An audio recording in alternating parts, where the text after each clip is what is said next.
हम लोग आज आपको शिवालिक पर्वत के बारे में कुछ बहुत ही इम्पोर्टेंट फैक्ट्स देंगे जो कि आपके हर एक एग्जाम में और आप भारत देश के निवासी हैं तो आपको इसको जानना चाहिए कि हमारे देश में कहाँ-कहाँ पे पर्वत है, पठार है और पहाड़ है, क्योंकि तब हम अपने लाइफ को अच्छे से जी सकते हैं।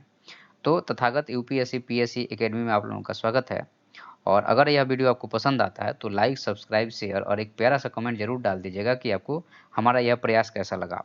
चलिए हम लोग शुरुआत करते हैं शिवालिक पर्वत के बारे में। तो शिवालिक श्रेणी जो है सो हिमालय की सबसे बाह्य श्रेणी है, या कहिए कि आप अगर गंगा के मैदान से सबसे पहले जो श्रेणी मिलेगी वह शिवालिक श्रेणी मिलेगी। और एक तरह से कहा जाए तो हिमालय में सबसे दक्षिणतम श्रेणी जो है सो यही है, और यह पश्चिम से लेकर के जम्मू कश्मीर से अरुणाचल प्रदेश के बीच में फैला हुआ है।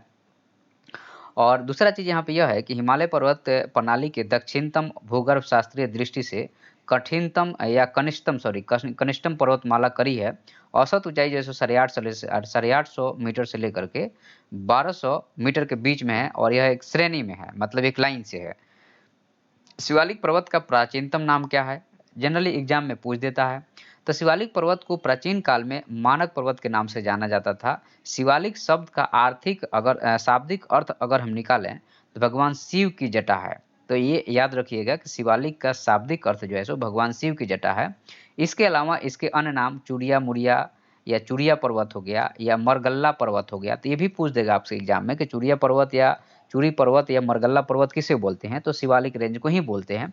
और देखिए यहाँ पे जो आपकी भूगोल है या ज्योग्राफी है, यह आपके भगवान को भी डिसाइड करता है, कल्चर को भी डिसाइड करता है, और बाकी हर एक ज़िंदगी में एक्टिविटी को ज्योग्राफी डिसाइड करता है। क्योंकि देखिए शिवालिक शाब्दिक अर्थ भगवान शिव की जटा हुई, तो यहाँ पे आपके धर्म को भी जो है सो आपको ज्योग्राफी डिसाइड करता है कि धर्म कैसा होगा। शिवालिक पर्वत किससे बने होते हैं?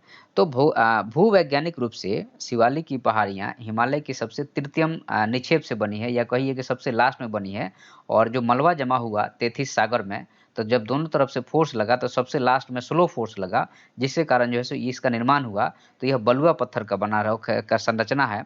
और यहाँ पे महान पर्वत श्रृंखला के ठोस अवशेष है, लेकिन अक्सर जो है सो खराब और समेकित हो रहे हैं, और यह जो है सो धीरे-धीरे डिसइंटीग्रेट हो रहा है। शिवालिक की पहाड़ियों से कौन-सी नदी निकलती है? ये भी आपसे पूछा जाएगा।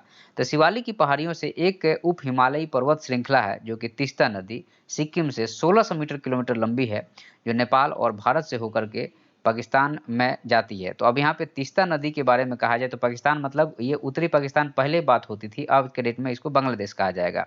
यह पर्वतमाला हरिद्वार से गंगा पर ब्यास नदी के तट का समानांतर रूप से चलती है, और पहाड़ियों की औसत ऊंचाई जो है 900 से लेकर 1200 मीटर के बीच में है।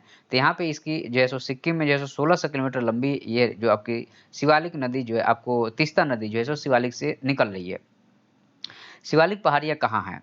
शिवालिक पर्वत श्रृंखला उप हिमालयी पर्वत प्रणाली का एक हिस्सा है, जो कि पश्चिम में जम्मू कश्मीर और जम्मू कश्मीर से लेकर पूरब में उत्तरांचल तक फैला है यह, जिसमें हिमाचल प्रदेश, पंजाब, हरियाणा के कुछ हिस्से शामिल हैं। शिवालिक का एक बड़ा हिस्सा हिमाचल प्रदेश में स्थित है, जो हरियाणा के शिवालिक क्षेत्र के ऊपरी जलग्रहण क्षेत्र के रूप से यहाँ पे जाना जाता है। तो इसको याद रखिए कि शिवालिक का कुछ भाग पंजाब में है, कुछ भाग हरियाणा में है और कुछ भाग हिमाचल प्रदेश में है। हरियाणा नाम सुन के आप चौंक मत जाइएगा कि हरियाणा ऐसा लगा कि एग्जाम में नहीं आ जाए। हरियाणा तो मैदानी भाग है, यहाँ कहाँ शिवालिक आ गया? तो एक बार मैप जरूर उठा के आप देख लीजिएगा। शिवालिक श्रेणी का निर्माण कब हुआ? तो शिवालिक बाह्य हिमालय का निर्माण आज से लगभग 5 से लेकर के 1.7 मिलियन वर्ष पूर्व प्लायोसीन अर्थात सेनोजोइक युग में हुआ है। तो ये भी आपसे कई बार क्वेश्चन पूछ दिया जाता है, तो इसको आप ध्यान रखिएगा। तो यहाँ पे शिवालिक में इतना ही फैक्ट्स था। Thank you.